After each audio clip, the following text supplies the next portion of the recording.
Hello everyone, this is Puja. I hope आप सभी ठीक होंगे। मैं भी ठीक हूँ। मैं जानती हूँ बहुत टाइम से वीडियो आ रही है। एक्चुअली थोड़ी बिजी थी मैं अपनी किसी प्रिपरेशन में, एंड अभी थोड़ा सा फ्री हुई हूँ तो मैंने सोचा क्यों ना आप सभी से मुलाकात की जाए। तो देखो, इस बीच में क्या हुआ है, अभी 1 जनवरी को हमारा आरआरबी पीओ एंड क्लरिकल का रिजल्ट आया है। एंड उसके बाद अभी एसबीआई क्लर्क की सेकंड वेट लिस्ट आउट हुई है।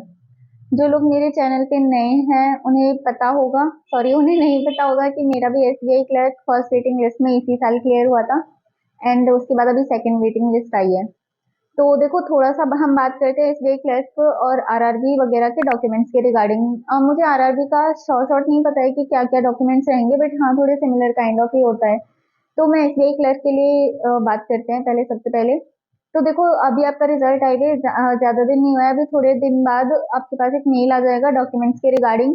एंड देन उसके बाद आपका डीवी का प्रोसेस स्टार्ट हो जाएगा।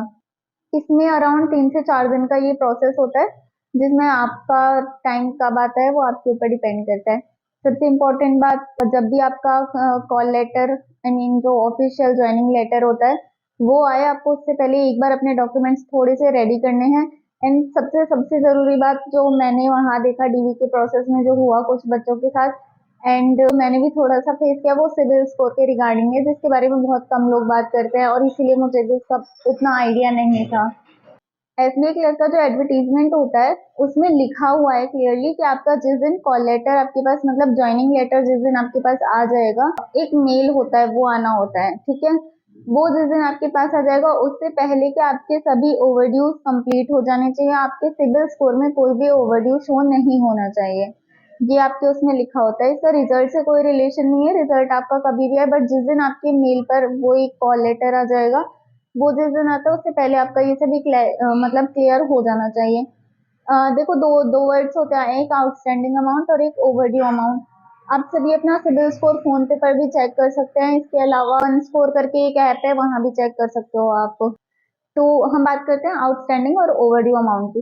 तो दोनों में डिफरेंस क्या है? देखो, अगर मान लो हमने कोई लोन लिया हुआ है, चाहे वो टू व्हीलर है, चाहे वो कैसा भी लोन है, अगर वो लोन चल रहा है, ठीक है, लाइक अभी वो ऑन गोइंग अमाउंट है, उसकी आप ईएमआई पे कर रहे हो, तब अगर आपका जो बैलेंस बचा हुआ रहता है, लाइक जैसे आपने 1 लाख का लोन लिया, आपने 40,000 पे कर चुके हो ईएमआई के थ्रू, एंड अभी 60,000 रुपए बच रहा है, तो जो 60,000 रुपए वो आपका आउटस्टैंडिंग अमाउंट में आएगा। बट अगर ऐसा है कि मान लो आपका 40,000 का लोन है, बट वो लोन की मतलब जो लोन है वो खत्म हो चुका है, लेकिन आपकी कुछ ईएमआई पे नहीं हुई है, तो वो जो अमाउंट है ना वो ओवरड्यू में शो होगा। तो प्लीज प्लीज प्लीज मेंशन, मतलब दिमाग में ये बात रखना कि आपका ओवरड्यू अमाउंट जीरो हो। आपने कोई भी, चाहे क्रेडिट कार्ड हो, चाहे स्कूटी का कोई लोन हो, चाहे बाइक का कोई लोन हो, आपका ओवरड्यू अमाउंट जीरो होना चाहिए। ये वहाँ क्लियरली मेंशन है। इस बात के लिए वहां पर थोड़ा सा, मतलब वो लोग इस बात के लिए बिल्कुल छूट नहीं देते हैं सिबिल के रिगार्डिंग। एंड इसके सेकंड चीज जो मेडिकल के लिए, देखो मेडिकल उतना, मतलब उतना मुश्किल नहीं है, बट हाँ कुछ केसेस में ऐसा होता है कि आप मेडिकली फिट नहीं होते हो, बट उसमें क्या है ना, वो लोग एक्सटेंशन दे देते हैं, कुछ दवाइयाँ प्रिस्क्राइब करके देंगे।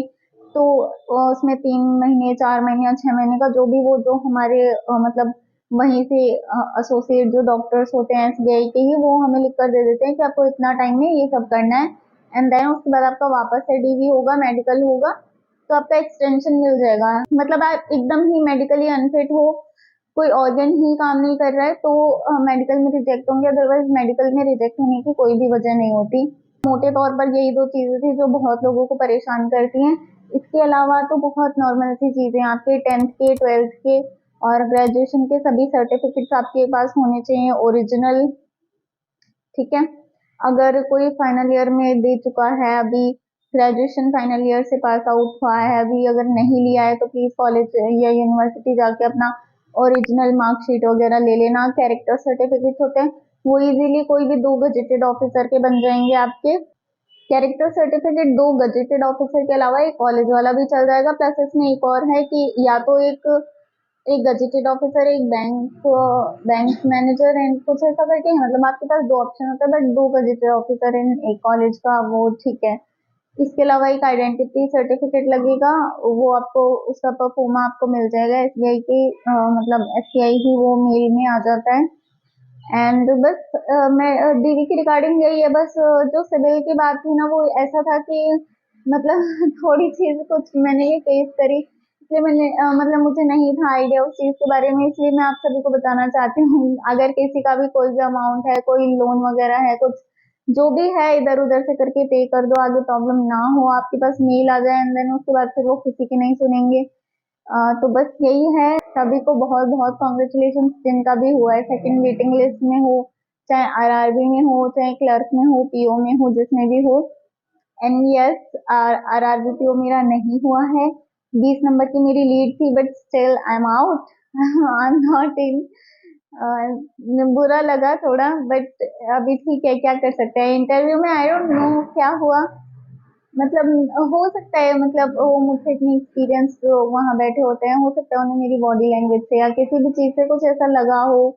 तो इंटरव्यू में तो मेरे आई गेस 63 मार्क्स थे कुछ। मैं मतलब ऐसा था कि सभी का एवरेज 5-7 मिनट का हो रहा था, तो उन लोगों ने ज्यादा कुछ पूछा भी नहीं, तो मैं जज भी नहीं कर पा रही थी मेरा इंटरव्यू कि मेरा कैसा हुआ है कैसा नहीं। बहुत बेसिक से क्वेश्चन थे जिनका सभी को पता होता है, like base BDA and BC किनको कहते हैं, क्यों होते हैं ये लोग, बस यही सब था। जनधन अकाउंट आरआरबी तो खैर नहीं हुआ, बट अभी देखते हैं आगे। एसबीआई पीओ एक्चुअली मैंने फिल नहीं किया है, मेरी अभी प्रायोरिटीज थोड़ी सी कुछ अलग हैं, एंड मैं अभी बैंक का कोई भी एग्जाम नहीं देने वाली हूँ। इंश्योरेंस का अगर कोई आया तो फिर भी सोचूंगी, बट अभी बैंक का कोई भी एग्जाम नहीं दे रही हूँ। इसी में करना है आगे, या तो इसमें होता है अगर, अदरवाइज देखते हैं, कुछ और सोचा हुआ है वही कर रहे हैं।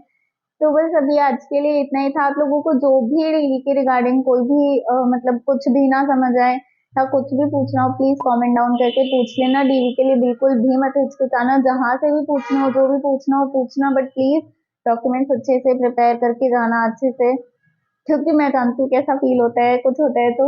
बस यही था अभी के लिए। सिबिल स्कोर का अच्छे से थोड़ा ध्यान रखना, वहां आपका चेक करेंगे, आपको खुद से चेक कराने की जरूरत नहीं है, बट मैं चाहती हूँ एक बार थोड़ा सा आप लोग खुद ही देख लें। अगर जिन लोगों ने नहीं लिया हुआ है कभी कुछ, तो उनकी तो कोई प्रॉब्लम नहीं है, बट हाँ होते हैं बहुत लोग जो जिनका लोन होता है, क्रेडिट कार्ड होता है या कुछ भी होता है, तो वन स्कोर पे देख लेना, फोन पे पर देख लेना, कहीं भी देख लेना, थोड़ा सा आइडिया हो जाएगा आपको। तो बस अभी के लिए इतना ही। सभी को ऑल द बेस्ट, अच्छे से आपका डीवी वगैरह हो, आगे आपकी लाइफ में और भी आप अच्छे मुकाम पर जाएं। चलिए ठीक है, बाय।